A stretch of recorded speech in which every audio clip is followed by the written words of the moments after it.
Andrea Datri es la fundadora de Pan y Rosas i militant del Partido de los Trabajadores Socialistas i està especialitzada en estudis de gènere i s'encarregarà una mica de parlar del feminisme marxista i aquesta voluntat de construir el subjecte revolucionari dona treballadora.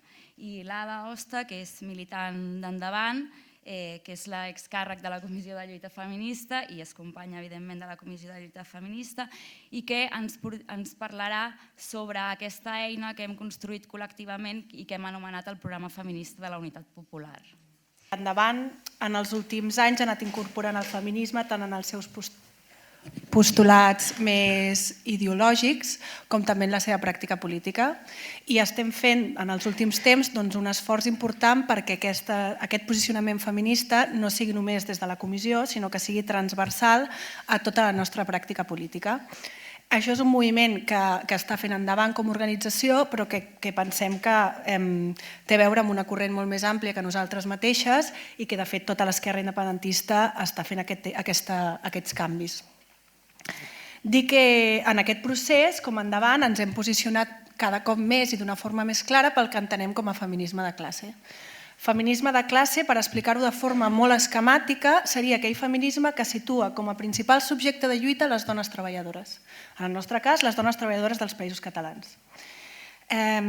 Aquesta perspectiva no és per una qüestió essencialista de que les dones tinguem de per ser un gen revolucionari, que potser sí, però no és per això, sinó perquè creiem que és un subjecte estratègic. És a dir, que aquells canvis i aquelles millores que succeeixin en aquest tram de la població tindran una repercussió en el conjunt de la societat.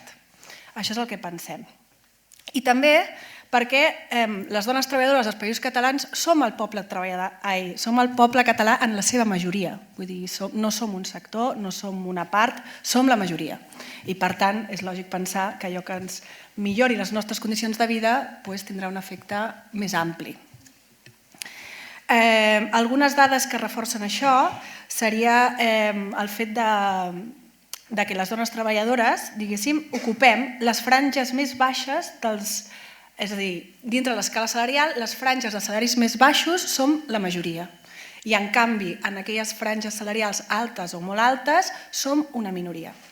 Per altra banda, també veiem com el 70%, dades de la ONU, unes dades que reforcen això, és que el 70% de les pobres del món són dones, i tot i que som la meitat de la classe treballadora global, només un 1% de les dones disposen dels mitjans de producció.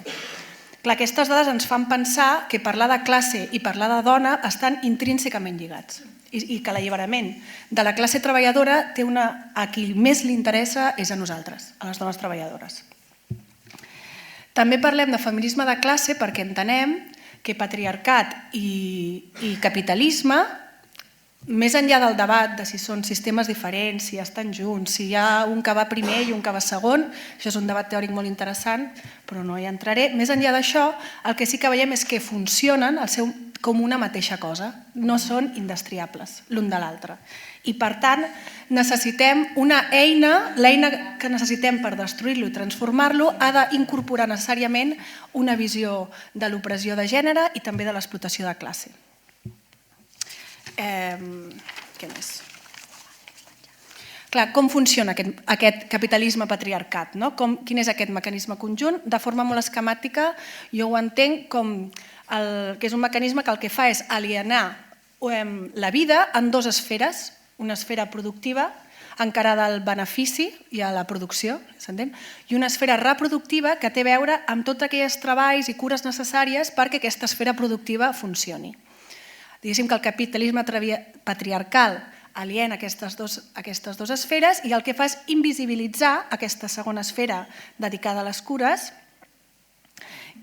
de manera que pot aprofitar la força de treball que tenim les persones com si aquesta generés de forma espontània. És a dir, obviant que són persones profundament dependents, que necessitem, que aquesta dependència, de fet, en certs moments del cicle vital és total, com és a la infància, quan som vells o quan tenim una malaltia, és a dir, obvia tot això i obviant tots aquells treballs necessaris que necessitem per poder aixecar-nos cada matí i anar a treballar.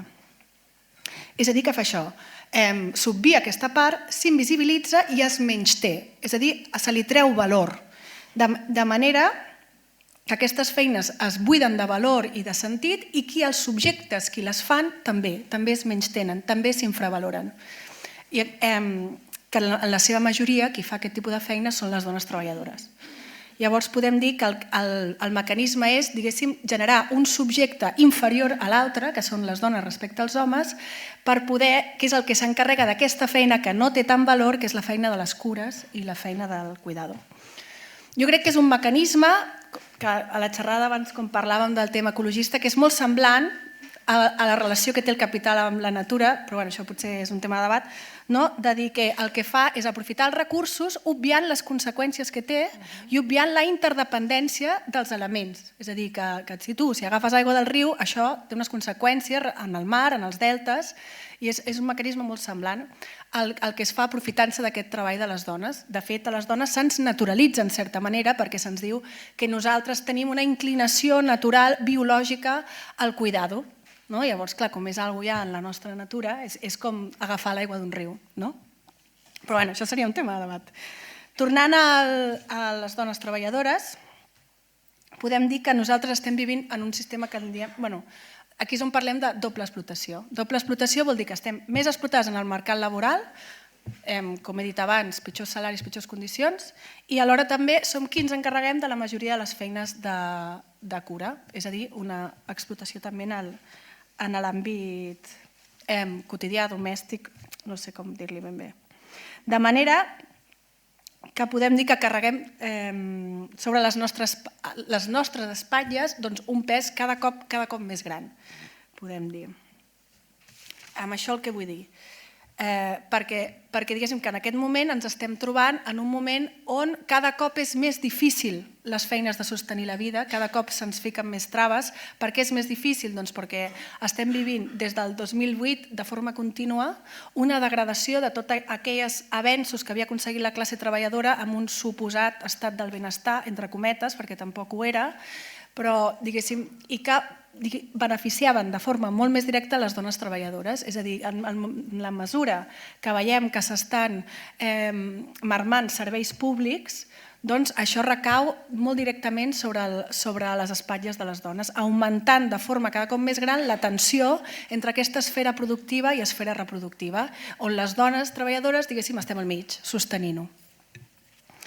És des d'aquesta perspectiva, és des de una conseqüència molt important d'aquest fenomen és el que en diem feminització de la pobresa.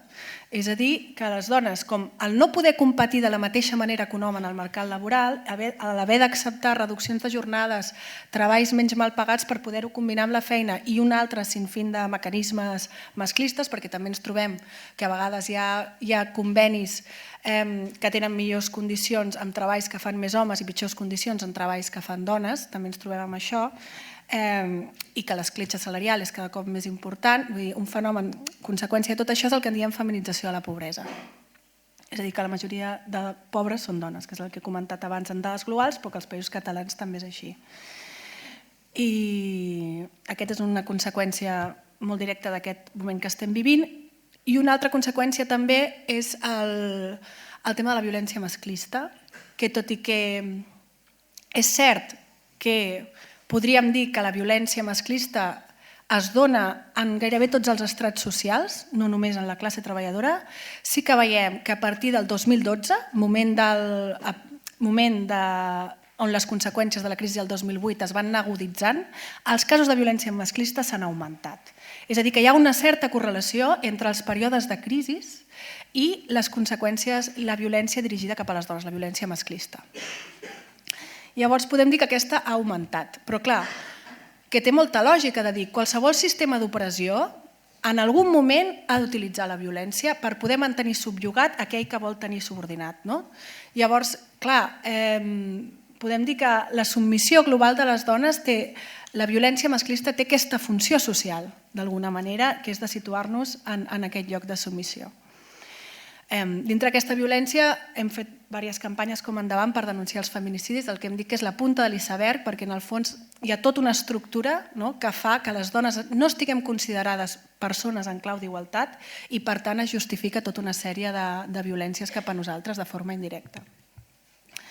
En aquest sentit, des de la comissió es va crear la campanya Feminisme per canviar-ho tot, que venia a denunciar aquests dos fenòmens, la feminització de la pobresa i la violència masclista, posant molt el focus dintre del que és la violència masclista, que té diferents vessants, en la violència estructural, que és aquesta violència com més integrada, més invisible, més gairebé innòcua, incolora, inolora, que és aquella violència de les pròpies estructures de l'Estat, de les pròpies estructures diferents dels cossos policials, la que exerceix els cossos sanitaris, la que s'exerceix quan es consideren un exemple tonto, però els tampons es consideren productes de luxe i se'ls hi puja l'IVA. Tot aquest tipus de violència és el que anomenem violència estructural. Un altre exemple, quan, per exemple, dintre la medicina no es té en compte les diferències entre el cos masculí i femení perquè s'agafa el masculí com a estàndard, llavors tot això genera tota una sèrie de conseqüències negatives cap a les dones. Tota aquesta violència, que s'anomena estructural, ficava molt el focus a aquesta campanya.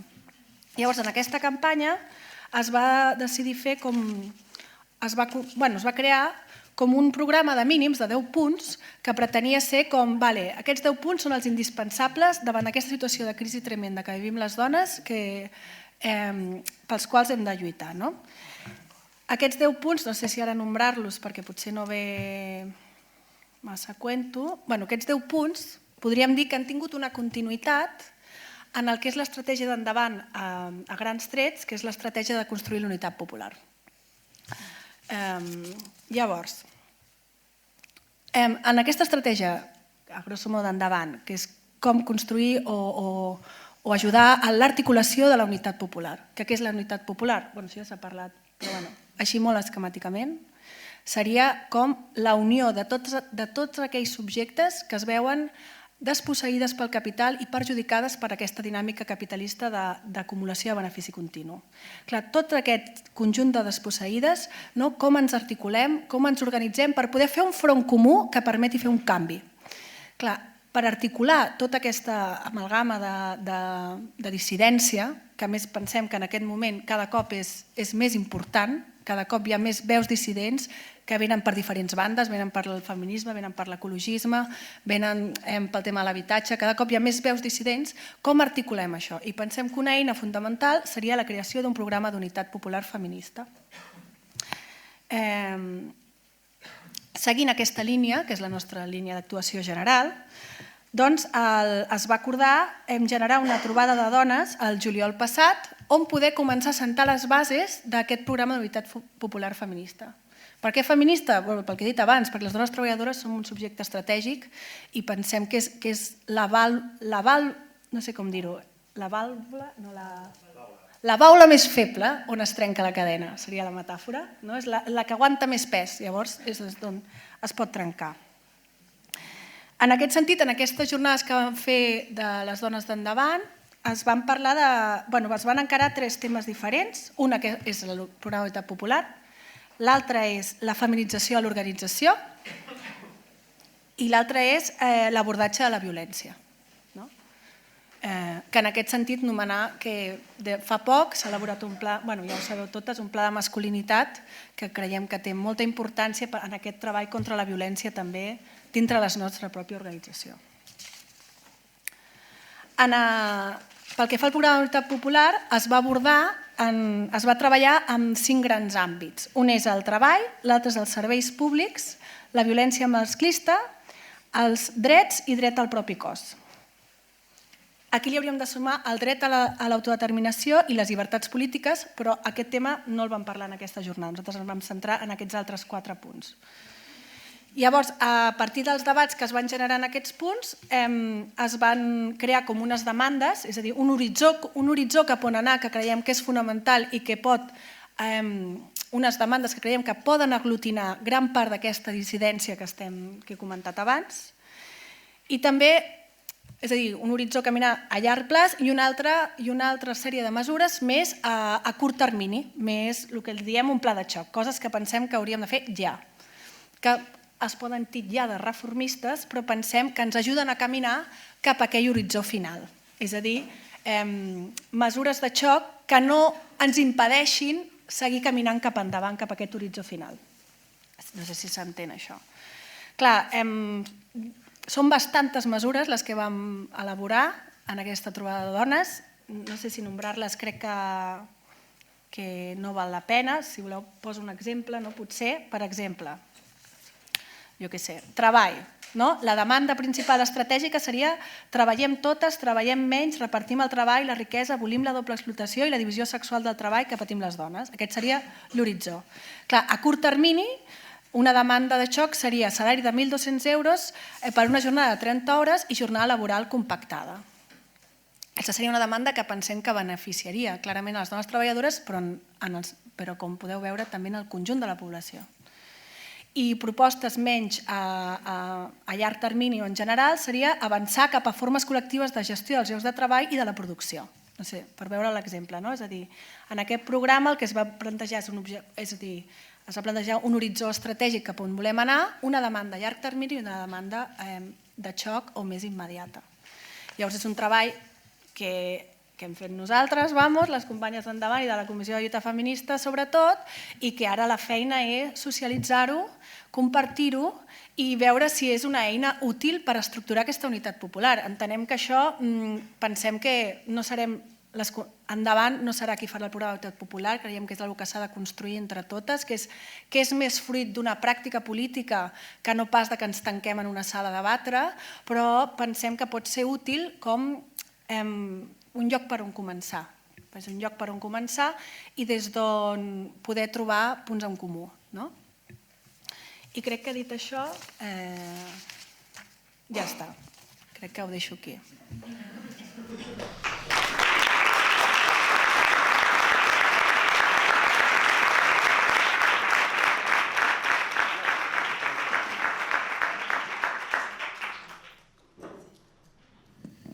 Buen día. Me dijeron que con la gente aquí presente era más fácil armar una barricada que lograr que participen en la charla. Así que vamos a tratar de ver si podemos hacer las dos cosas más o menos con la misma... Ada, cuando me invitó, les voy a confesar, me mandó un mensaje que decía... Le dije, bueno, pero ¿de qué querés que hable? Y me mandó un programa como para un seminario de un cuatrimestre, que dice, ahí ahora no lo encuentro, es importante, acá, te pediríamos un enfoque más teórico que sitúe el feminismo marxista dentro de los feminismos, explicitando puntos de confrontación con el feminismo liberal, con el feminismo radical, así como con los discursos más posmodernos de exaltación de las identidades individuales. El mensaje termina diciendo, ¿cómo lo ves? Bueno, mi respuesta fue, perfecto, ¿cuánto tiempo? Entonces, bueno, en esto estamos. Vamos a tratar de intentarlo y por eso les pido que participen porque si no va a ser un poco como complicado. A mí me interesó la propuesta que estaba relacionada con el tema de las estrategias y Ada hizo referencia a la cuestión de la estrategia dentro del feminismo. Es una novedad porque, a decir verdad, no... En general, o sea, todo movimiento político, ideológico y militante tiene estrategias, pero los feminismos en general no debaten sus estrategias, más bien actúan y debaten entre sí los distintos feminismos, pero no explicitando cuáles son sus estrategias. Y entonces sería bueno empezar por definir a qué nos referimos cuando decimos estrategia. ¿Qué diferencia opinan ustedes que hay o saben que hay entre táctica y estrategia? rompan con la catalanidad y hablen.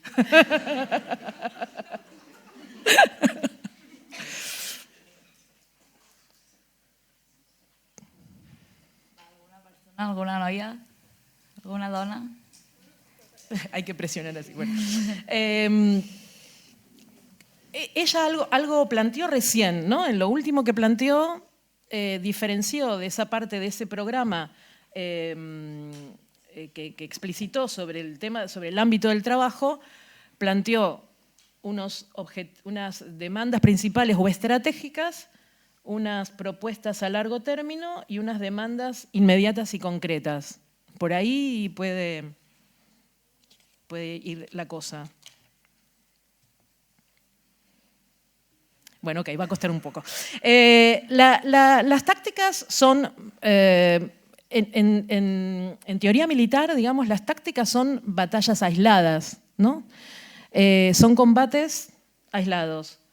Pero la estrategia es aquello que permite unificar las batallas aisladas en un plan de guerra, diríamos, ¿no?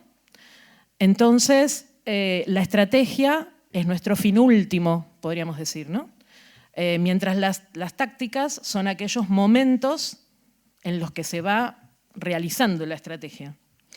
La estrategia, entonces, es un proyecto político consciente. Si trasladamos los términos militares a la política, digamos, la estrategia es el proyecto político consciente, el plan de guerra, digamos, en un sentido también político. Para los revolucionarios, la estrategia, entonces, ¿qué sería? En términos generales, porque después entre los revolucionarios también tenemos diferencias, pero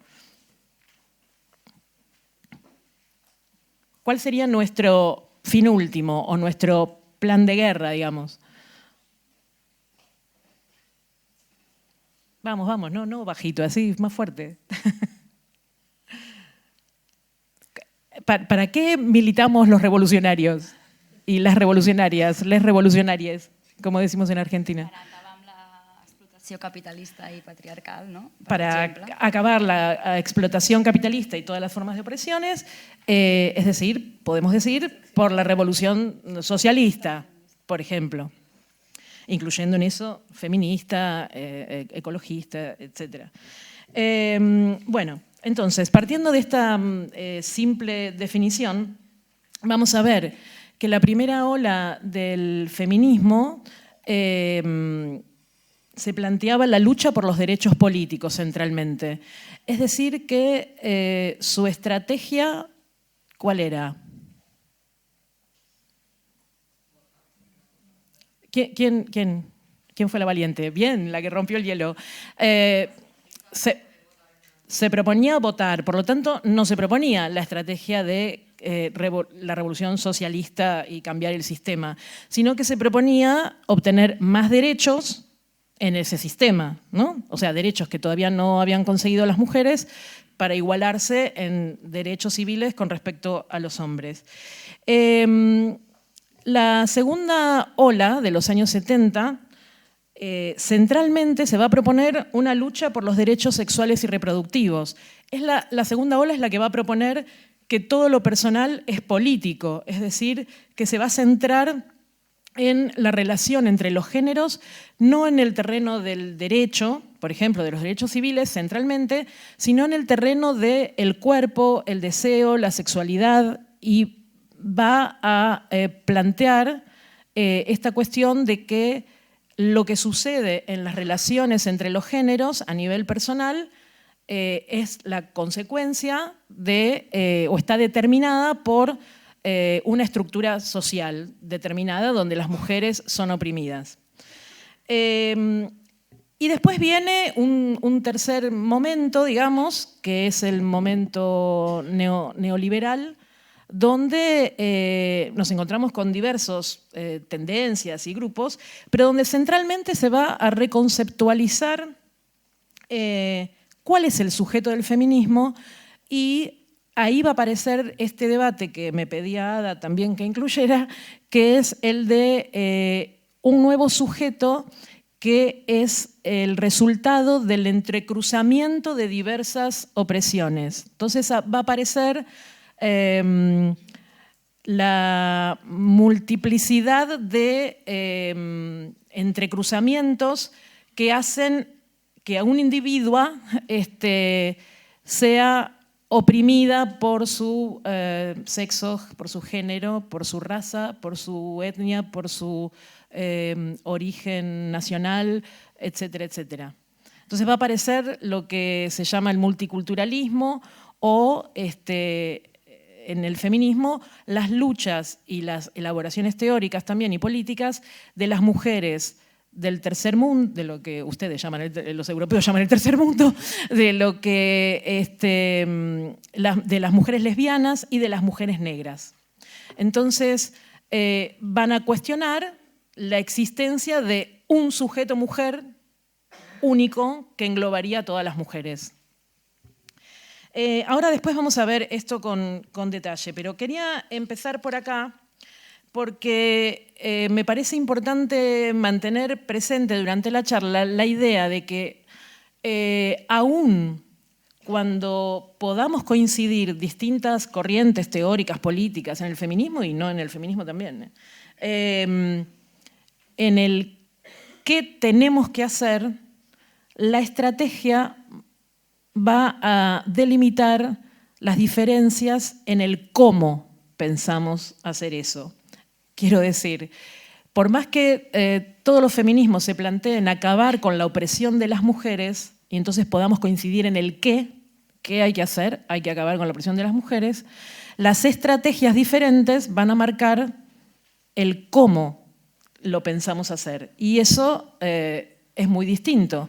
Si hay corrientes feministas que plantean que acabar con la opresión de las mujeres es consiguiendo más derechos civiles dentro del régimen democrático burgués en la sociedad capitalista, es un cómo diferente a pensar que hay que destruir el sistema capitalista patriarcal y sobre sus ruinas establecer los pilares de un Estado proletario que a su vez liquide las clases sociales y avance en la construcción de una sociedad sin clases, etcétera, etcétera. Son dos cómos distintos, es decir, podemos coincidir en el objetivo de acabar con la opresión patriarcal, pero evidentemente no tenemos ni la misma concepción de la opresión patriarcal, ni tenemos la misma concepción de cómo conseguirlo. O sea, tenemos distintas estrategias.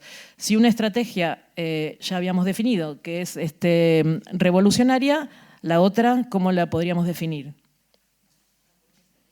Reformista. ¿Vieron que los catalanes hablan cuando se les pide? Entonces, vamos a saltarnos toda la primera ola, y que es muy antigua, y vamos al tema del neoliberalismo. ¿Por qué tenemos hoy? Bueno, hoy tenemos una situación que ya Ada la planteó, ¿no?, de feminización de la pobreza. Al mismo tiempo hay una feminización de la clase trabajadora. Por primera vez en la historia, el 47% de la fuerza asalariada a nivel internacional somos mujeres.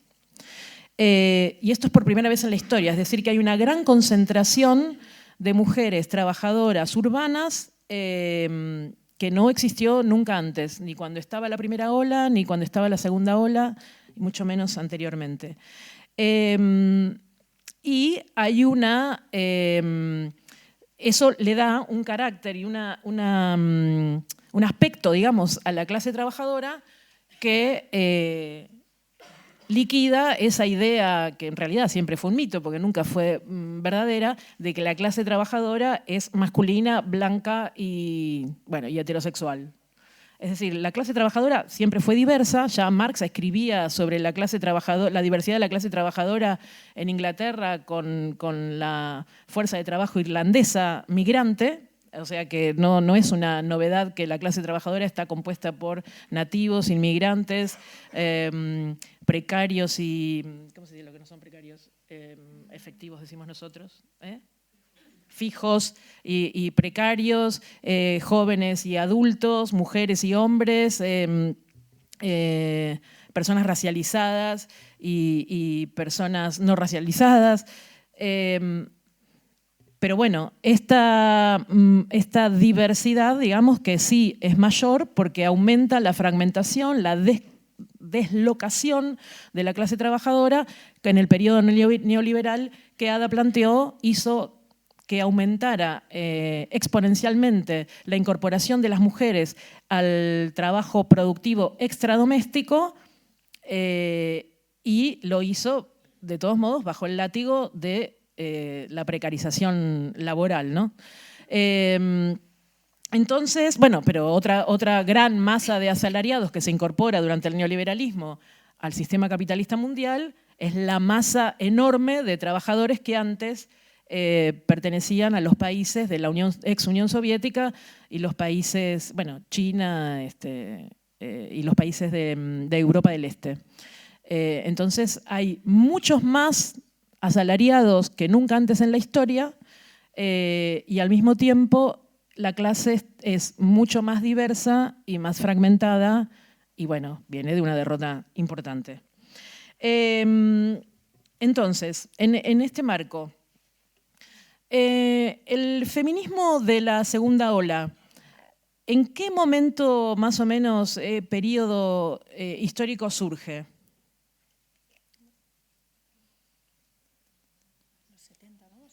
Los 70. ¿Qué pasaba en los 70? ¿Qué cosas que no tienen nada que ver con el feminismo, digo, pasaban en los 70, que ustedes se acuerdan? Movimiento hippie, la crisis del petróleo, la guerra de Vietnam, la Guerra Fría, el movimiento Black Panther, el mayo del 68. ¿Quién dijo algo por allá? El movimiento operaísta italiano de los autónomos italianos, o sea, el otoño caliente italiano y el movimiento obrero italiano haciendo huelgas salvajes. Bueno, en Argentina les cuento que también tuvimos una semi-insurrección que se llama Cordobazo, donde los estudiantes junto con los trabajadores de las industrias automotrices tiraron abajo, hirieron de muerte, no tiraron en ese momento, pero hirieron, y al poco tiempo cayó una dictadura militar, una de las tantas que tuvimos en nuestra historia. En México hubo una movilización, un proceso de movilización estudiantil muy parecido también a los procesos que había en Europa, como el Mayo francés, que terminó en una masacre en una plaza de miles de estudiantes. Todavía no se sabe cuántos fueron asesinados por las bombas, por la represión del ejército, que se denomina la masacre de Tlatelolco. En Chile, ¿qué pasaba? Eso lo deben saber más que lo de Argentina. Bueno, sí, pero antes, o sea, ¿por qué tuvo que aparecer Pinochet para el gobierno de la Unidad Popular de Salvador Allende? ¿Y qué cosa pasaba en el movimiento obrero que hizo que Pinochet diera el golpe? El proceso de organización de los cordones industriales de Chile, es decir, el movimiento obrero había avanzado en una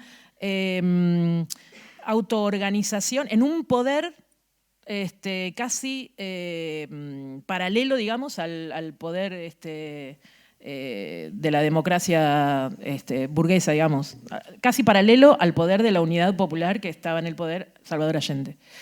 O sea, para el abastecimiento de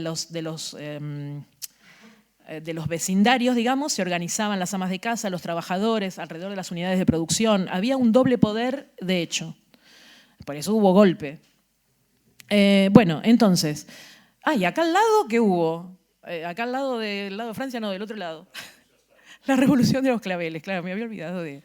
Es decir, un proceso de liberación, un proceso de revolución en un país imperialista que a su vez estuvo relacionado, vinculado estrechamente con el proceso de liberación nacional de las colonias de ese país imperialista, ¿no? Como Angola y Mozambique.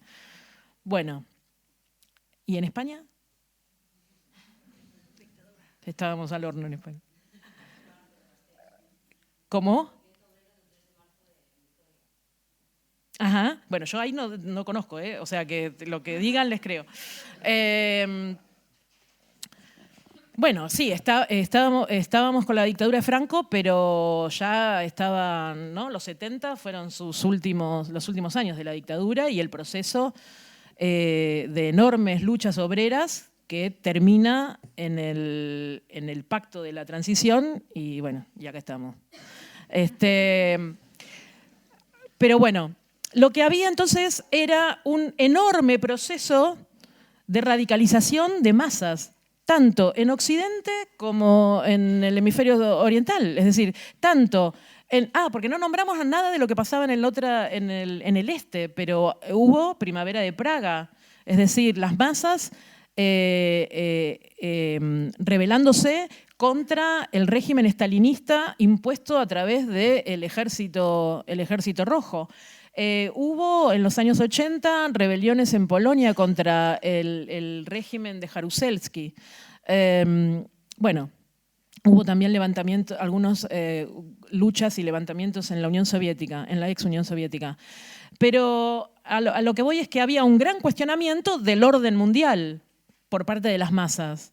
Y en ese cuestionamiento del orden mundial, donde un pequeño país en el fondo del mundo fue capaz de derrotar a la potencia imperialista hegemónica en una guerra absolutamente desigual, como fue la guerra de Vietnam, que alguien la nombró antes, en ese mundo se cuestionó todo.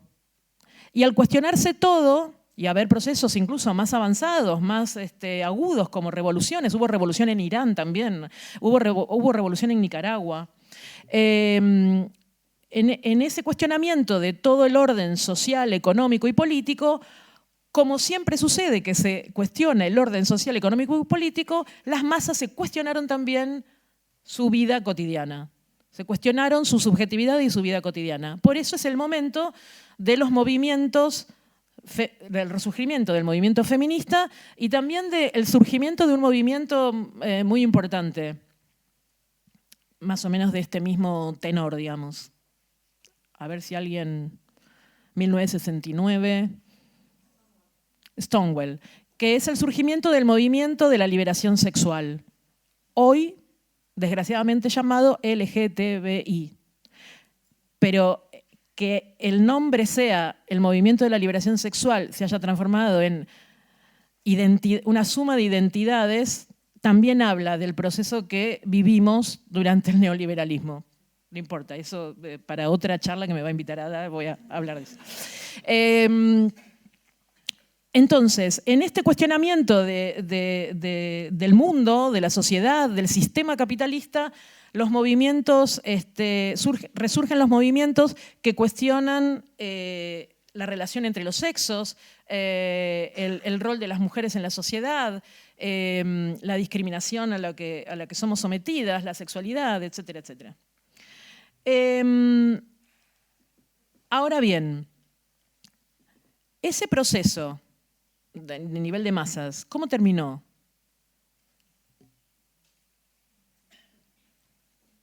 La respuesta es fácil porque no vivimos en el socialismo, así que...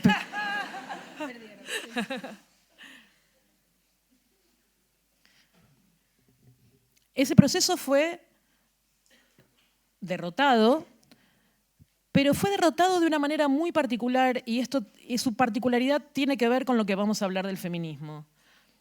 Ese proceso no fue derrotado como el proceso de principios de siglo o el de mediados del siglo XX. A principios del siglo XX y a mediados del siglo XX, el capitalismo derrota a la clase trabajadora y los sectores populares a nivel mundial, ¿con qué método?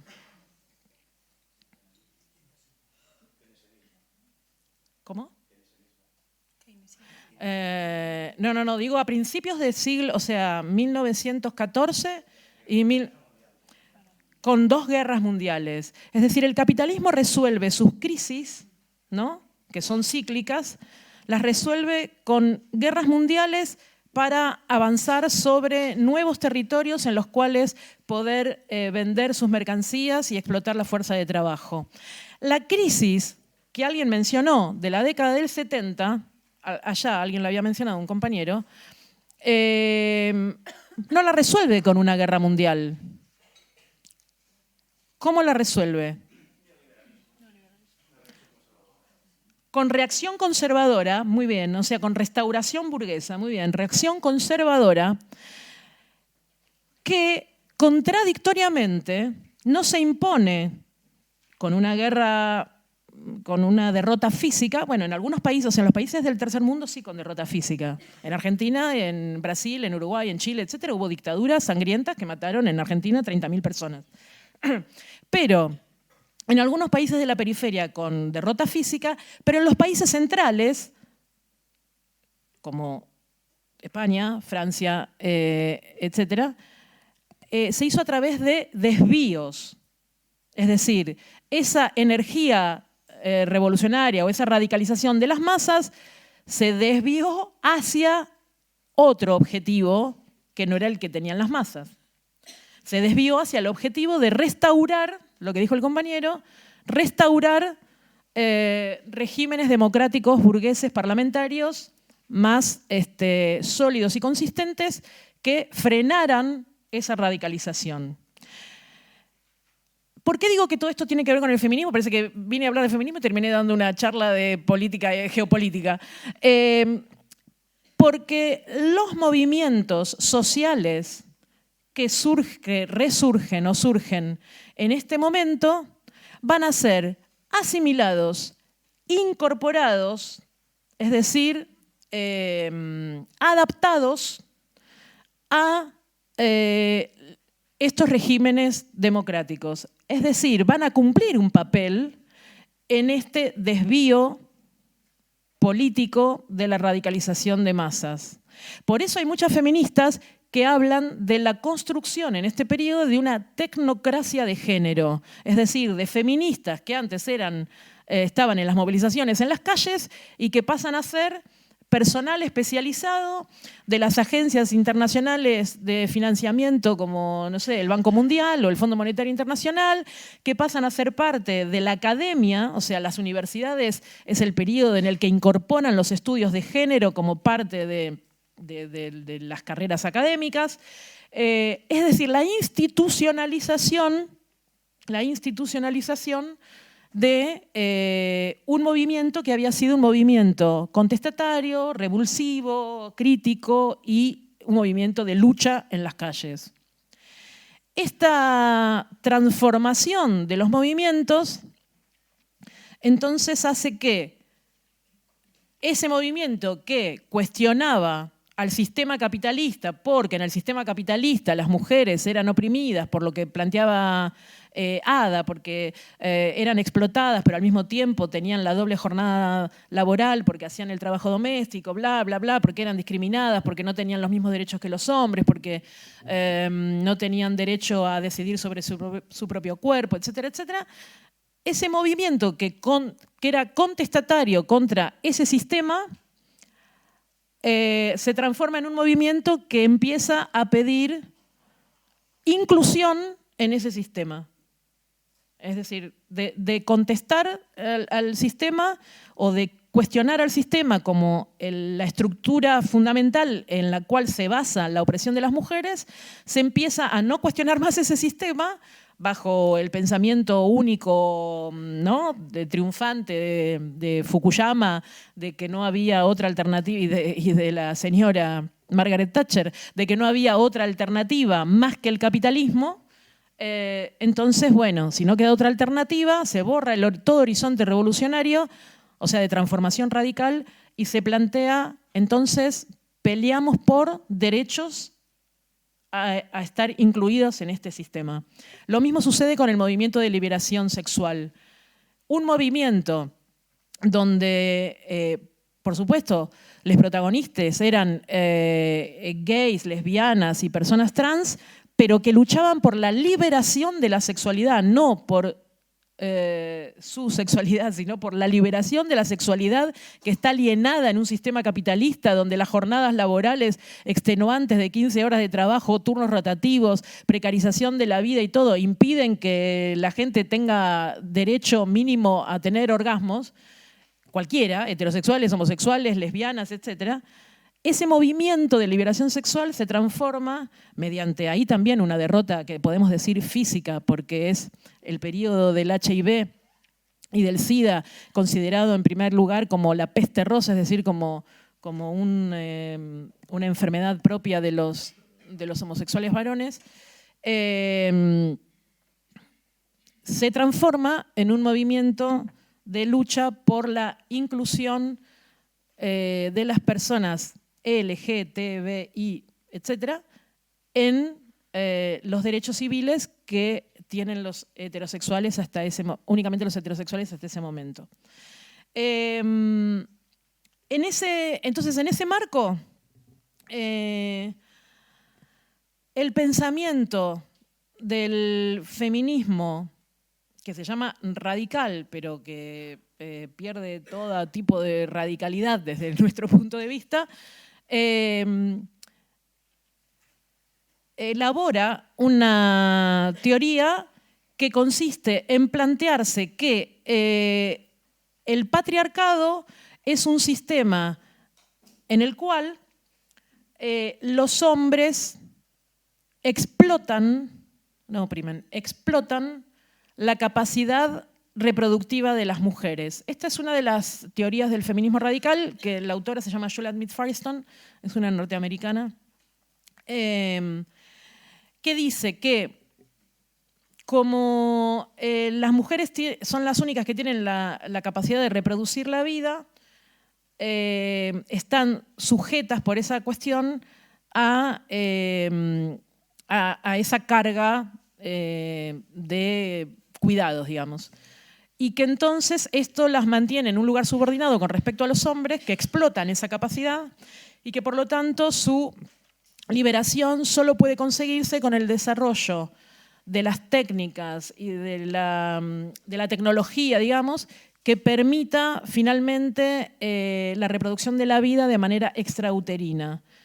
Es decir, que lo que hay que hacer es desarrollar con todo el capitalismo, que a su vez desarrolla la tecnología, la ciencia, etcétera, para alcanzar la liberación de las mujeres a través de la liberación de la carga de la reproducción. Es decir, que su capacidad reproductiva no sea la que la defina, sino que se pueda garantizar la reproducción por vía extrauterina. Eso, no sé si les hace acordar, ¿alguien leyó una novela muy conocida? Sí, Un mundo feliz, de Aldous Huxley. Hay otras feministas radicales que se llaman feministas materialistas. Yo digo todo esto de manera súper corta, ¿no? O sea, no, claro. Después van a decir, no, me lo dijo una argentina que estaba por ahí. No, hay muchos libros para poder explicar estas teorías, ¿no? Pero estoy tratando de sintetizar.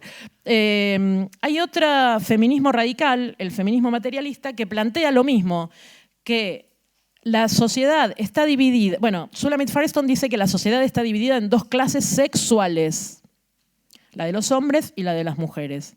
Y que esas dos clases sexuales son clases biológicas, ¿no? Que se definen por la capacidad reproductiva de las mujeres, que es explotada por los hombres. El feminismo radical materialista plantea que la sociedad está dividida en dos clases sociales, no sexuales, que son los hombres y las mujeres. O sea, son las mismas, pero no las define desde el punto de vista sexual, biológico, sino que las define a partir de la explotación por parte de la clase de los hombres del trabajo de cuidado que hacen la clase social de las mujeres. Es decir, hace una definición, por eso se llaman materialistas, una definición económica de esa supuesta explotación que harían los hombres de la capacidad no reproductiva en este caso, sino reproductiva biológica, sino reproductiva en el sentido del trabajo reproductivo, el trabajo del cuidado. Ahora bien, ¿qué problema ven ustedes, que son todos de izquierda, qué problema ven, le criticarían o le encuentran a esta concepción de la explotación de hombres a mujeres por el trabajo doméstico? No hay una respuesta que esté bien, así que pueden decir lo que quieran.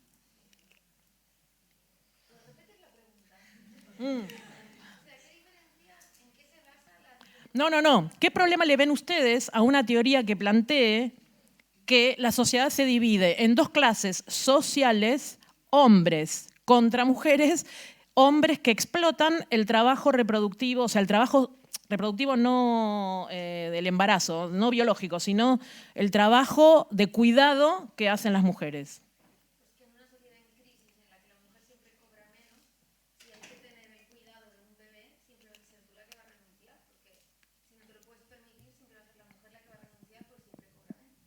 Bien, esto es lo que sucede habitualmente en el sistema capitalista. Mi pregunta es, ¿qué le encuentran ustedes o qué criticarían ustedes, qué le encuentran de problemático o qué criticarían a una teoría que establece que la sociedad está dividida en una clase dominante, que es la de los hombres, que vive de la explotación del trabajo que hacen en sus casas las mujeres? Que perd de vista l'acumulació capitalista i que, per tant, això diguéssim que està buscat des del sistema capitalista d'acumulació de capital. Bien, que pierde de vista la acumulación capitalista, si no entendí mal, y que por eso, entonces... És a dir, que aquesta subjugació a qui serveix en última instància és a la clase mujer. Claro, entonces vos decís, no la teoría, sino vos decís que esta subyugación de las mujeres, no, está bien, porque esa es la crítica, entonces favorecería... vos decís que favorece al capitalista, pero eso queda invisibilizado en esta teoría porque parece que solamente favorece al hombre, al compañero de esa mujer, por ejemplo. Bien, y ahí alguien quería... Que obvia el trabajo por cuenta ajena y la explotación que sufren los mismos hombres a los que solo se pinta como explotadores. Exacto. Entonces, ahí no tiene en cuenta que entre los hombres hay explotadores para el sistema capitalista y hay explotados también. Y entonces esos explotados parecería en esta teoría que son lo mismo que los explotadores y que todos se aprovechan del trabajo de las mujeres. Solo visibilizar el trabajo reproductivo, pero no el productivo. ¿No? Exacto. Claro, no visibiliza la existencia de clases sociales basadas en la explotación del trabajo asalariado. Y del lado de las mujeres lo mismo, porque del lado de las mujeres es lo mismo la esposa del gerente de Iberostar que nosotras. O sea, no, paren, porque la esposa del gerente de Iberostar estará aburrida, estará amargada, no sé, pero tiene una mucama, una cocinera, una niñera que le cuida a los chicos, y que muchas de esas somos nosotras. Entonces, no es lo mismo. Entonces, bueno, en esta teoría, digamos, aparecerían como dos grupos, digamos, como todas las mujeres unificadas bajo la denominación de clase explotada por la clase de los hombres.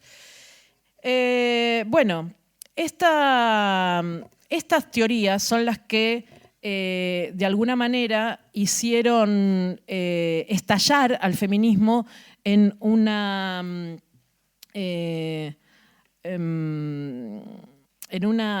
división, digamos. La división pasó de ser la división entre hombres y mujeres para empezar a hacer la división entre las mujeres. Porque entonces las mujeres negras dijeron, no, paren un poco, esto no es así para nosotras.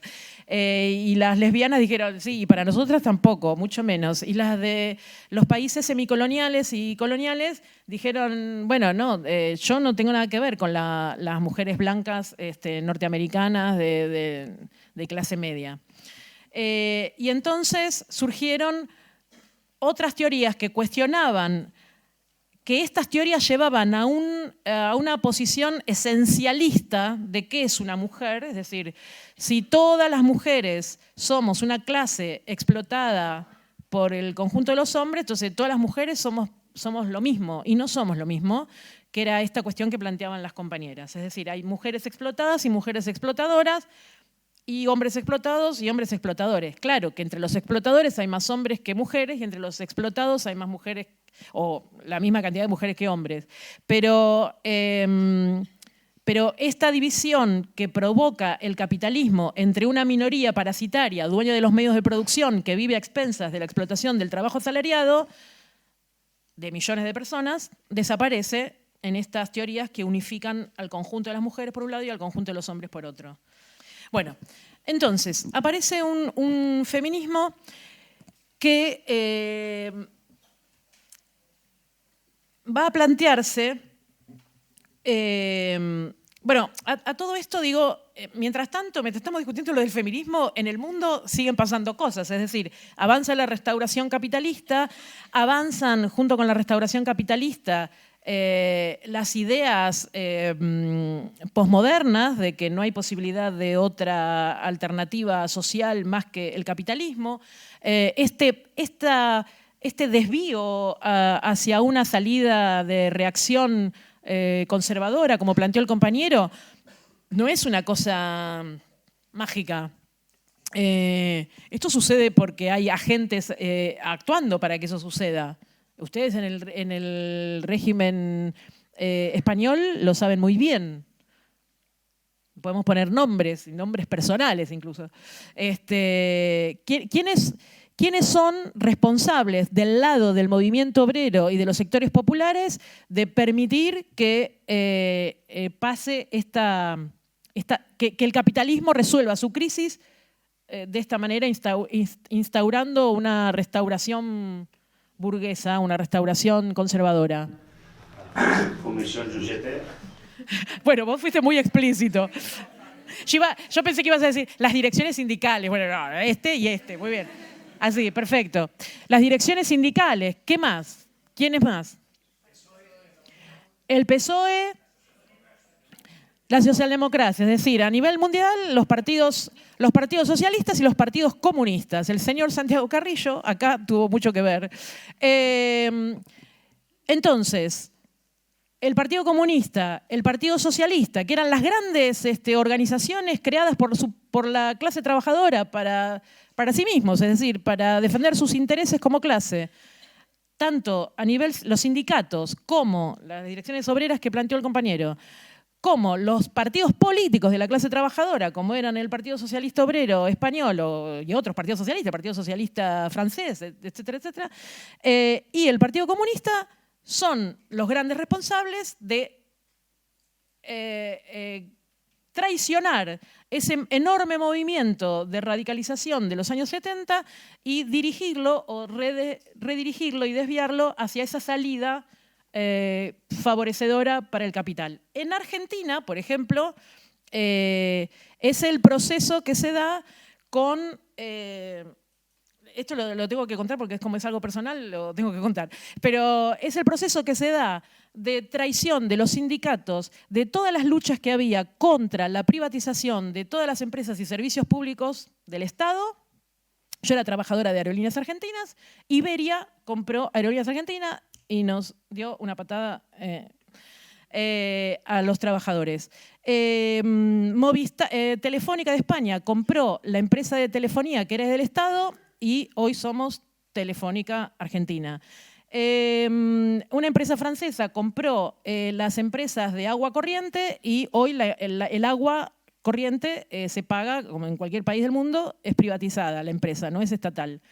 La electricidad la compró una empresa, creo que francesa también, no me acuerdo, y el gas también. Es decir, millones de trabajadoras y trabajadores quedamos en la calle en Argentina, 40% de desocupación, deuda externa por el cielo y privatización de todas las empresas y servicios públicos, que lo decía Ada también, eso repercute obviamente más en el trabajo reproductivo de las mujeres, que sobrecarga a las mujeres. Bueno, todo esto se hizo con la complicidad de las direcciones sindicales que firmaron la privatización de las empresas, los ferrocarriles, bueno, todo se privatizó.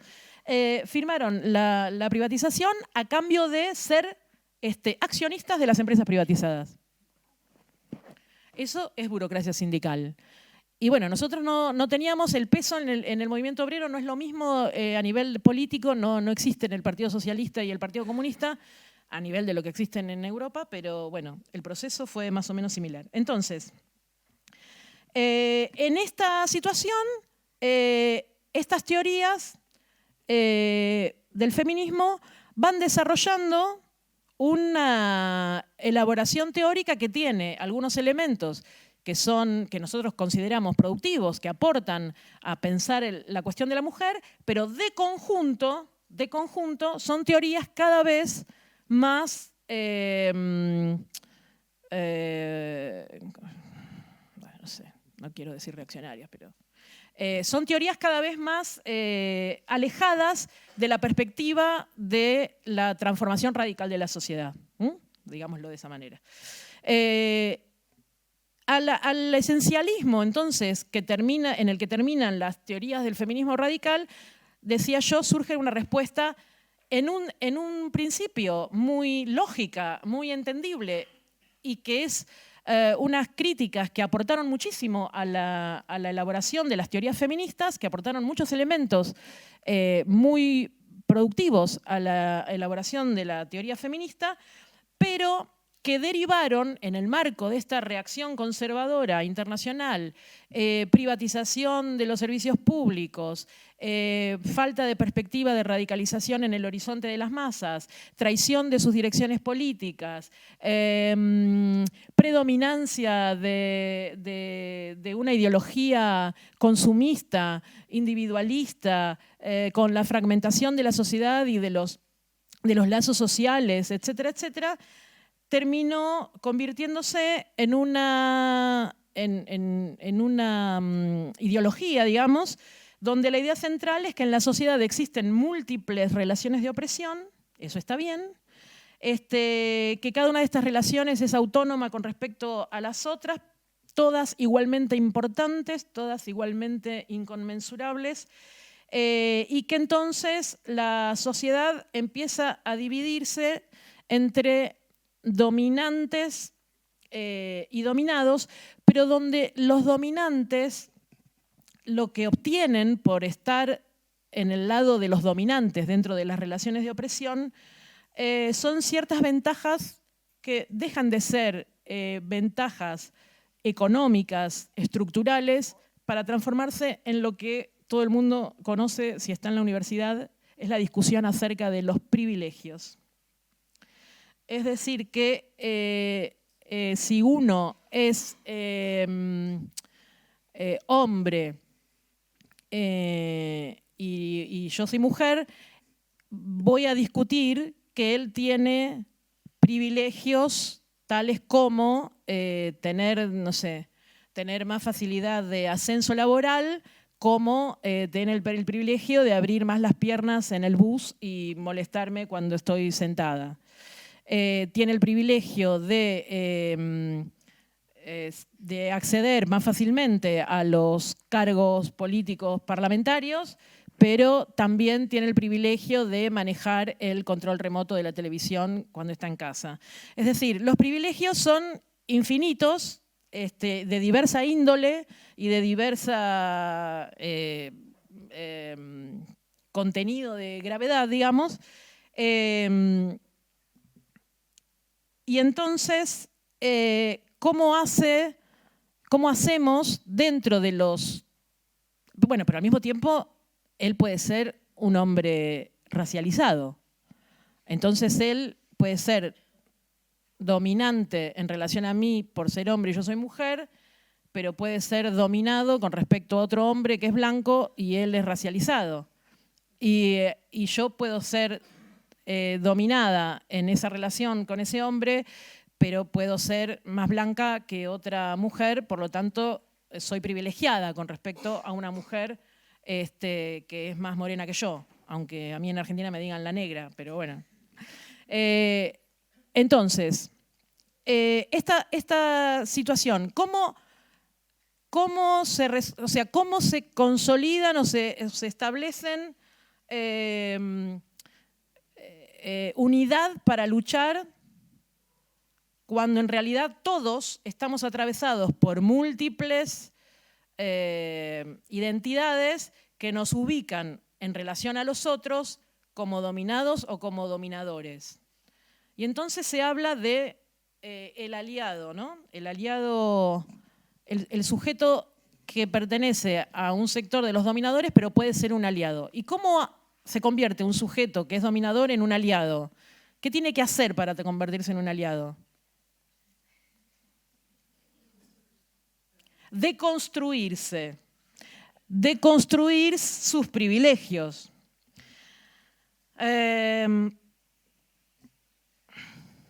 Vamos a eso.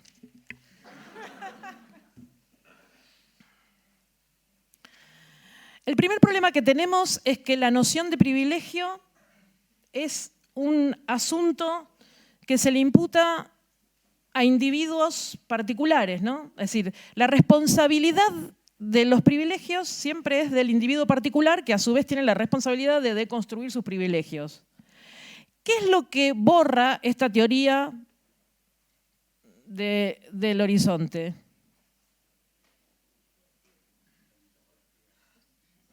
Borra por un lado borra la actuación colectiva, la acción colectiva, pero a su vez también, ¿qué es lo que borra cuando habla de que el privilegio es de ese individuo?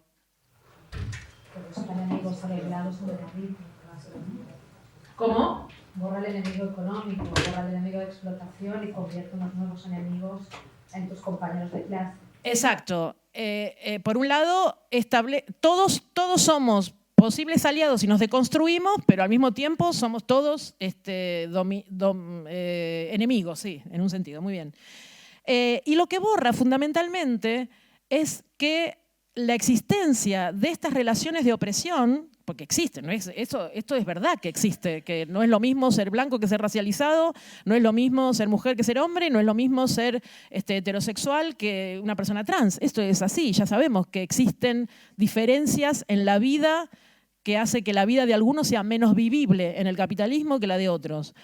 Pero lo que hace es borrar que esos privilegios son la consecuencia de una estructura social, económica, política de dominación y no una responsabilidad de construcción individual y por lo tanto después de deconstrucción individual.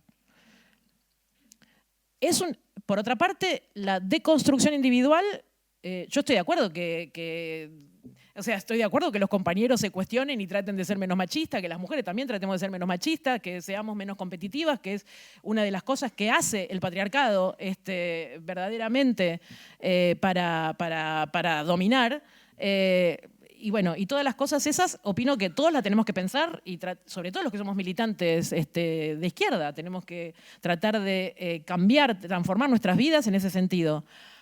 Pero pensar que esa es una tarea que se puede llevar a un 100% de efectividad viviendo en una sociedad capitalista patriarcal es un poco ilusorio. Es decir, es pensar que como si nosotros viviéramos en una cápsula aislada, sin ningún tipo de presión ni de educación previa, constante, de presión de los medios de comunicación, de presiones sociales, y estamos entonces en una cápsula puros, creando hombres y mujeres nuevos, como decía mi coterráneo Che Guevara, pero eso es imposible en una sociedad donde no transformamos la estructura social en la que vivimos. O sea, es imposible hasta el final. Creo que es posible, sí, cuestionarse permanentemente, no decir, no tener un lenguaje que sea sexista, que sea racista, no ser despectivo, discriminatorio en nuestros comportamientos. O sea, uno intenta ser lo mejor posible, pero siempre es en el marco de una sociedad donde la estructura de la discriminación, la desigualdad, etcétera, los privilegios, etcétera, etcétera, son consecuencia de una determinada estructura social, económica y política.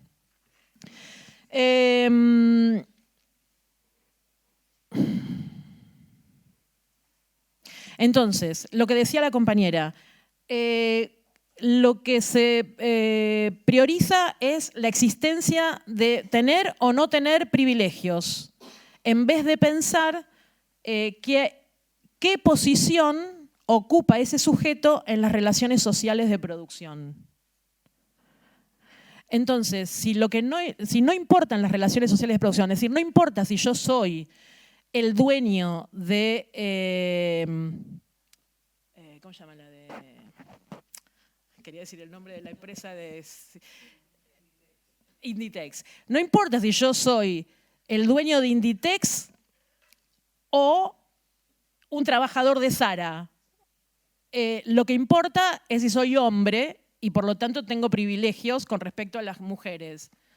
Bueno, ahí estamos en un problema también, porque por otra vía, diferente a la teoría anterior, también se establece, digamos, una división social que no es acorde a la división que hace funcionar al sistema capitalista, que es la de que una minoría vive a expensas de la explotación del trabajo de la inmensa mayoría, donde en esa inmensa mayoría la mitad somos mujeres. Y entonces, al focalizar en los privilegios, se pierde de vista la cuestión del poder, porque entonces, en una sociedad donde ella es privilegiada porque es blanca y de ojos celeste, él es privilegiado porque es varón, el otro es privilegiado porque es nativo y yo soy no privilegiada porque soy racializada, porque soy migrante, porque soy mujer. ¿Dónde está el poder? ¿Cómo cuestionamos al poder? El poder está también fragmentado en cada una de estas formas de privilegios, digamos, ¿no? Y tener privilegios, desde nuestro punto de vista, no es tener el poder. Porque es cierto que el que es blanco vive mejor en esta sociedad capitalista, racista, que el que es negro. Pero no significa por eso que el que tiene el privilegio de, por ser blanco, tenga el poder. Entonces, ahí hay una cuestión. Tener más ventajas o tener privilegios no es lo mismo que tener el poder. Y otra cuestión final sobre esta teoría. Se establece una cierta idealización también de entonces quién es el sujeto de esa transformación social a la que queremos, se supone que queremos hacer. ¿Quién es el sujeto para quienes opinan que la sociedad se divide entre privilegiados y no privilegiados? El que tiene que cambiar es el privilegiado, ¿no? El privilegiado tiene que cambiar porque si no lo van a matar. No lo van a dejar hablar en la asamblea estudiantil, no lo van a dejar hablar en la asamblea del sindicato, lo van a sacar a las trompadas de la marcha del 8 de marzo, etcétera, etcétera. Pero ¿quién es el sujeto de la transformación radical? El sistema. ¿Quién es el sujeto que va a transformar ese sistema? Debería ser una persona con todas las etiquetas, ¿no? El más oprimido de los oprimidos, es decir, se establece una cuestión, también hay una nueva, digamos, epistemología, ¿no? De quién es el que tiene el conocimiento o la verdad del sufrimiento, de la opresión, aquel que es múltiplemente oprimido. Entonces, el múltiplemente oprimido tiene la verdad tiene la verdad política también, porque es el único que puede vivir en carne propia la experiencia de la opresión. Y entonces es el único habilitado por el discurso de lo políticamente correcto para establecer cuáles son los medios para su liberación. Esto es bastante problemático, ¿no? Porque esperen que me perdí, si iba para atrás o para adelante. Acá. Entonces, teníamos que hay una reducción de las estructuras a los individuos, una individualización de las relaciones de dominación. Ya no son relaciones sociales de dominación, sino relaciones individuales de dominación. Se lucha contra las expresiones de la dominación, pero las expresiones de la dominación son síntomas de una estructura. No se enfrenta el sistema que produce esa dominación, que produce esas relaciones de dominación, sino que se enfrentan los privilegios, es decir, las consecuencias, los síntomas. La emancipación, entonces dijimos, es concebida como una emancipación individual. Y las formas o los métodos, ustedes lo habrán visto en las universidades, es la de crear espacios safe. No sé si acá se usa el término. Espacios seguros, espacios safe, se dice en varios países, se dice en inglés.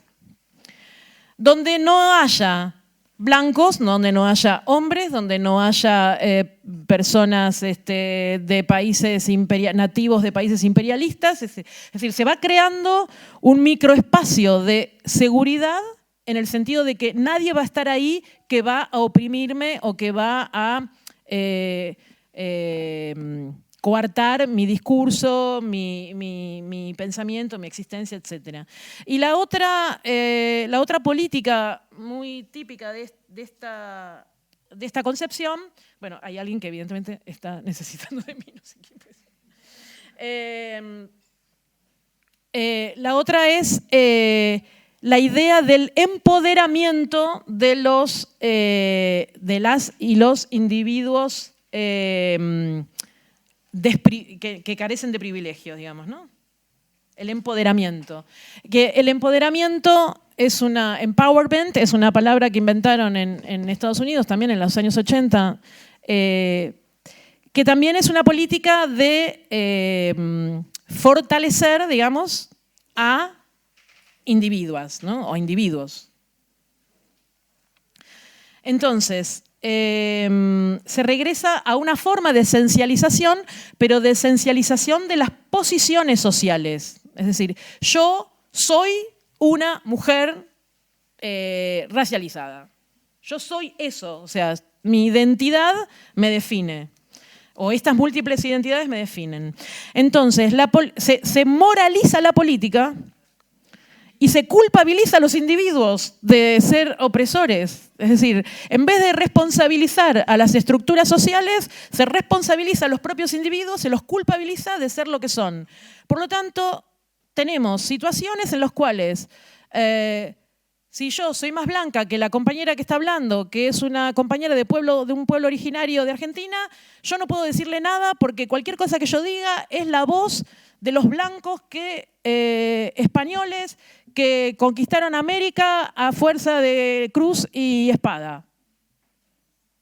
Y yo no tengo la culpa, o sea, está todo bien, pero es más, comprendo esa situación histórica y estoy del lado de los pueblos originarios, pero esta situación se produce también con respecto a los espacios mixtos donde intervienen los hombres, es decir, asambleas estudiantiles donde los hombres no pueden intervenir porque tienen una voz más fuerte que las de las mujeres. No estoy diciendo chistes, estoy diciendo cosas que si no me pasaron a mí, le pasaron a alguien. No.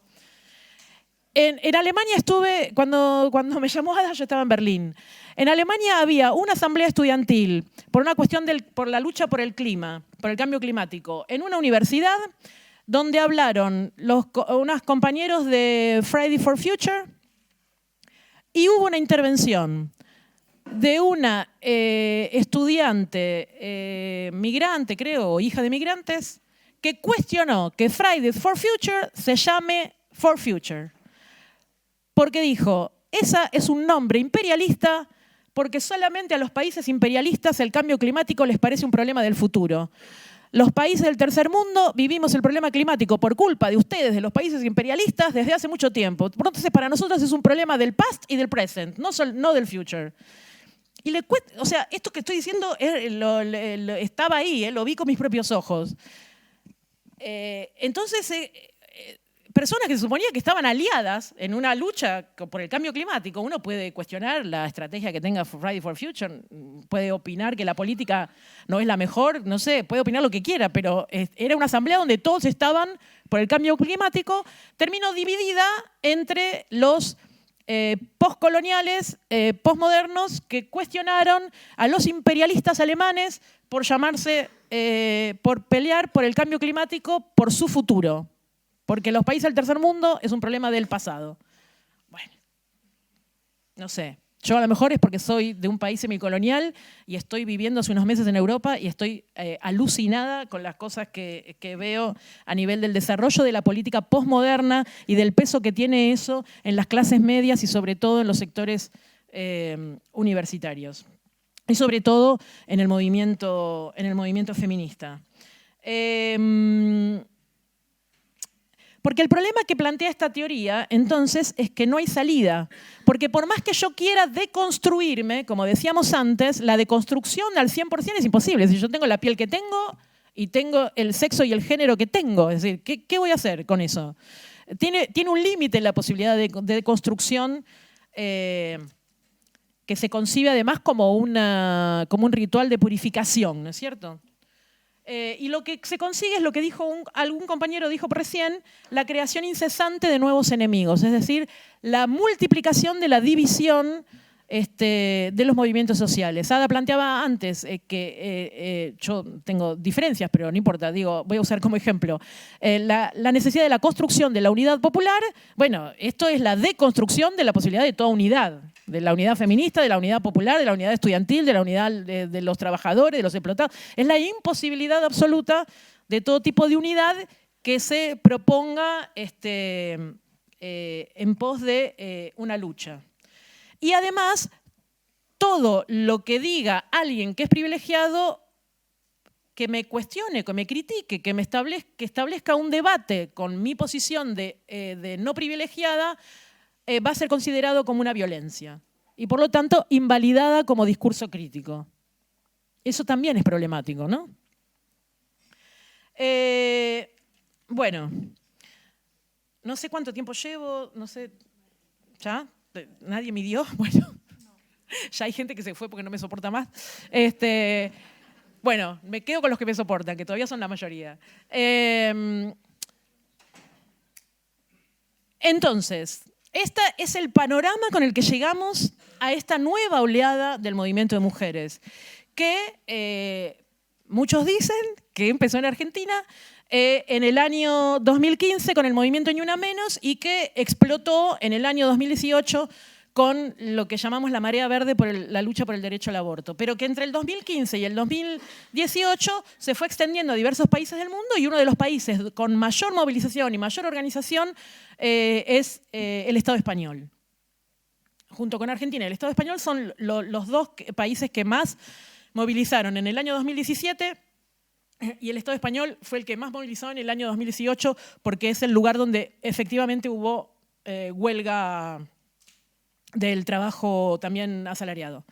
Entonces llegamos a esta situación, veníamos de este feminismo, pero estamos en una situación donde la crisis económica que se estalló en el 2018, como decía Ada recién, no se resuelve, sigue rastreramente reproduciéndose y no termina del capitalismo darle una salida y ha generado numerosos fenómenos políticos, de polarizaciones sociales y políticas, gobiernos bonapartistas, surgimiento de derechas, que bueno, acá la tenemos clara, pero al mismo tiempo también movilizaciones, ¿no? El proceso de movilizaciones que también yo viví recientemente en Cataluña. Tenemos la enorme despertar a las ideas del socialismo de una generación de jóvenes en Estados Unidos, no porque tengan la misma concepción de socialismo que tenemos nosotros, pero empiezan a hablar de socialismo nuevas generaciones. Tenemos la revuelta, la rebelión en Chile que perdura hace meses. Piñera es el presidente con menos éxito en la historia, tiene 3% creo de apoyo en la opinión pública y con rebeliones enormes, con un montón de muertos en la represión. Y persiste.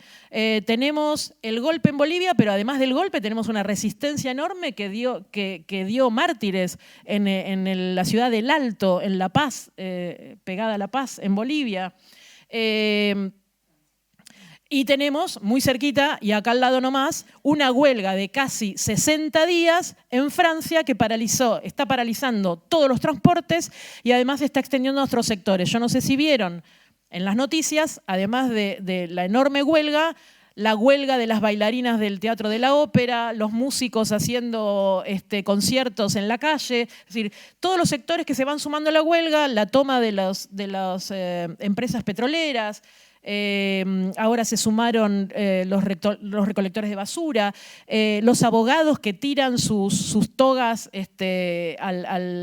a los tribunales. Bueno, una enorme huelga de 60 días que no es poca cosa que sea en un país imperialista que viene además de un año entero de movilizaciones del Gilets jaunes, ¿no? de los chalecos amarillos.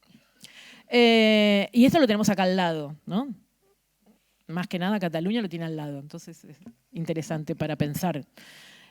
Bueno, están las movilizaciones en Hong Kong. Vivimos enormes procesos. En ese marco emerge nuevamente entonces un movimiento feminista a nivel internacional. Me parece que fue anticipatorio de todo esto que está pasando. La emergencia del movimiento feminista anticipó un desgaste, un hastío con la situación de una crisis económica permanente que se fue transformando en una crisis orgánica a nivel de crisis orgánica en países imperialistas, como la crisis orgánica en Estados Unidos o la crisis orgánica en Italia o, bueno, en distintos países. Bueno, o nada menos que en Gran Bretaña, ¿no? Donde ya los despedimos ayer de la Unión Europea. Entonces, estos fenómenos a izquierda, derecha, polarización social, polarización política, etcétera, abren a un movimiento feminista, abren los ojos a un movimiento feminista que se plantea, como dijo Ada, ni los derechos democráticos, las libertades civiles que se planteaba la primera ola, ni los derechos sexuales y reproductivos que se planteaba la segunda ola, sino que se plantea el problema central bajo el capitalismo de la reproducción social. Y dice, y toma como herramienta para su lucha la huelga. ¿Quién iba a decir que después de semejante derrota, que tardé un montón en contar, de todos estos años de liquidación del movimiento obrero, de sus direcciones sindicales, de sus partidos políticos, de sus estados propios obreros, un movimiento feminista iba a retomar como herramienta de lucha la huelga? Yo creo que, esto es personal, creo que toma como herramienta de lucha la huelga porque es la primera vez que la mitad de la clase asalariada somos mujeres. No puede ser una casualidad que eso, o sea, no puede ser que eso no influya en las características de este nuevo movimiento feminista. Y además en el marco de una crisis de la reproducción social que no es solamente una crisis del trabajo de reproducción gratuito que se realiza en los hogares, sino también del trabajo de reproducción asalariado. Es decir, es una crisis de la salud, una crisis de la educación, una crisis de la atención, de los cuidados de los mayores, bueno, la enorme crisis de las pensiones que tienen los países europeos por el envejecimiento de la población, donde entonces son menos los jóvenes que aportan para pagar la jubilación de los viejos, que son cada vez más y viven cada vez más años jubilados. Por lo tanto, hay una enorme crisis económica que es una bomba en manos de los países imperialistas que no se sabe por dónde va a estallar. En principio está estallando por la precarización del trabajo de los cuidados, donde la mayoría de quienes se dedican a estos trabajos de la educación, de la salud, del cuidado de los ancianos, etcétera, etcétera, somos mujeres. Y bueno, no sé, como hablé un montón, tengo muchas más cosas para decir, pero me gustaría que plantear algunas cosas sobre la teoría más vigente, digamos, en este momento, donde la novedad también es que esta ola feminista en gran parte se define como anticapitalista y en gran parte se define por la huelga feminista, y donde la teoría que tiene más preponderancia es la que escriben en un manifiesto 3 profesoras norteamericanas feministas, que se llama Manifiesto por un feminismo para el 99%. Eso da para muchas discusiones muy largas. Voy a decir 3 cosas mínimas para que después me pregunten si quieren o intervengan. El manifiesto plantea un montón de cosas con las que las feministas marxistas revolucionarias tenemos acuerdo. Toda la descripción que hace de la relación entre el trabajo productivo y reproductivo tenemos acuerdo. Todas las denuncias que hace de cómo el sistema capitalista está imbrincado con el sistema patriarcal y no son 2 sistemas separados, estamos de acuerdo. Todo lo que plantean de cómo el capitalismo está relacionado y necesita del racismo, del sexismo, de la homofobia, de todas las discriminaciones, estamos de acuerdo. Pero plantean una cosa que a nosotros nos hizo mucho ruido y nos llama un poco la atención.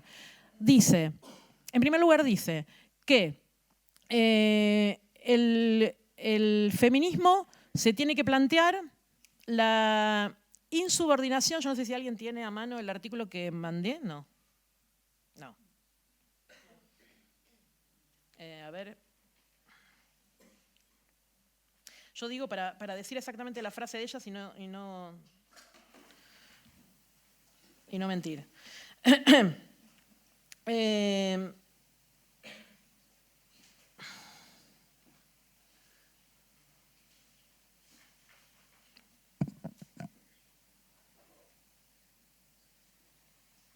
El manifiesto dice que el feminismo para el 99% tiene como objetivo unir movimientos existentes y futuros en una insurrección global de amplia base. Estamos de acuerdo. Pero en ningún lado dice el cómo. Es decir, en ningún lado dice qué cosa. Volvemos a lo primero que dije cuando arranqué la charla.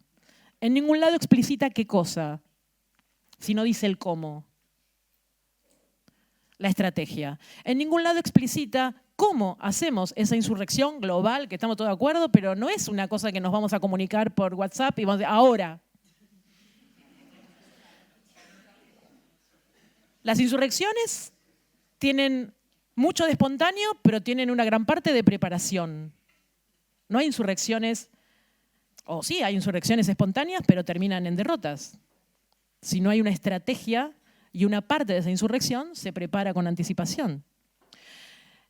Y otra cosa que llama la atención del manifiesto. Dice que hay que hacer esto para que el capitalismo no se recomponga a través de 2 opciones, dice. El neoliberalismo progresista, que es el que vivimos, ¿no? Que ya sabemos que acabamos de cuestionar, ni tampoco el populismo de derecha. Estamos todos de acuerdo. No queremos más PSOE, ni queremos más, ni que mucho menos queremos Vox, ¿no? Pero ¿a quién no nombra? Las alternativas no son, en el sistema capitalista, no son, las democracias capitalistas no son solamente el populismo de derecha y el neoliberalismo progresista. ¿Quién no está nombrado ahí? No está nombrado el populismo de izquierda. Y el populismo de izquierda, en Cataluña lo tenemos más claro que en cualquier otro lado, está, Podemos acá. ¿Y en Grecia? ¿Y qué pasó con el gobierno obrero de izquierda de Syriza? ¿Quién habló?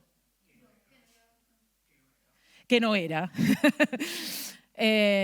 Un gobierno de izquierda que no era. Es decir, que se subordinó a la troika, ¿no?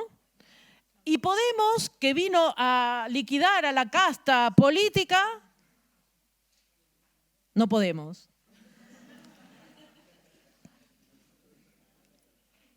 Y Bernie Sanders, que es la gran alternativa por la cual además las 3 firmantes del manifiesto apoyan para las próximas elecciones en Estados Unidos, que habla de socialismo en Estados Unidos. ¿A quién va a ayudar a recomponer con una buena cara socialista? Si ganara, ¿no? Cosa que es muy dudosa, lo más probable es que gane Trump, para desgracia de todos nosotros. Pero si ganara Bernie Sanders, ¿por quién ganaría? por el Partido Demócrata. No hay partido más odiado en América Latina, les puedo asegurar, que el Partido Demócrata, que es el que hizo todos los golpes de Estado de América Latina. No fueron los republicanos, en su mayoría fueron los demócratas. La invasión de Bahía de los Cochinos fue bajo la presidencia de Kennedy.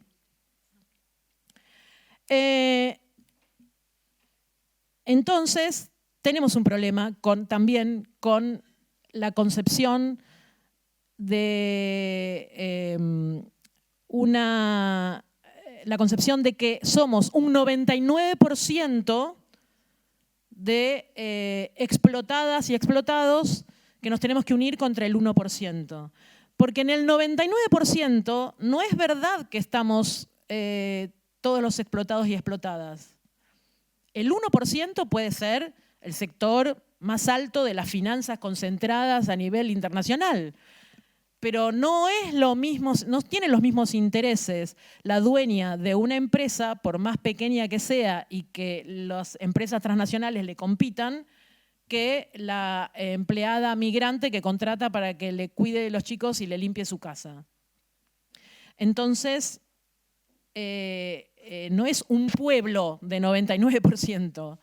No es lo mismo, o sea, yo siendo parte de un país semicolonial, entiendo que hay una relación de opresión entre la burguesía nacional de Argentina y el imperialismo norteamericano. Pero no soy aliada yo de la burguesía nacional en mi lucha contra el sistema capitalista, porque la burguesía nacional es la que explota a las trabajadoras y los trabajadores en Argentina. Puede ser oprimida con respecto a una burguesía imperialista, pero a su vez cumple el rol de cipaya y de correa de transmisión del imperialismo, pero y al mismo tiempo explota, es la clase que garantiza la explotación en su propio nación. Entonces, bueno, digo esto para pensar, entonces, cómo desde una estrategia revolucionaria de la clase trabajadora, que es lo que planteaba Ada también al principio, donde las mujeres trabajadoras estén en el centro, o sea, sean el sujeto de nuestra estrategia, ¿qué tenemos que hacer como feministas marxistas, como feministas socialistas o como feministas revolucionarias para intervenir en este movimiento? No es lo mismo, entonces, pensar el rol que puede tener la dueña de un comercio que el rol que pueden tener millones de trabajadores y trabajadoras asalariados que garantizan el funcionamiento permanente del sistema capitalista y por lo tanto tienen potencialmente el poder de desarticularlo, como lo demuestran las trabajadoras y los trabajadores de Francia en este momento. ¿Quiénes pueden desarticular el poder capitalista?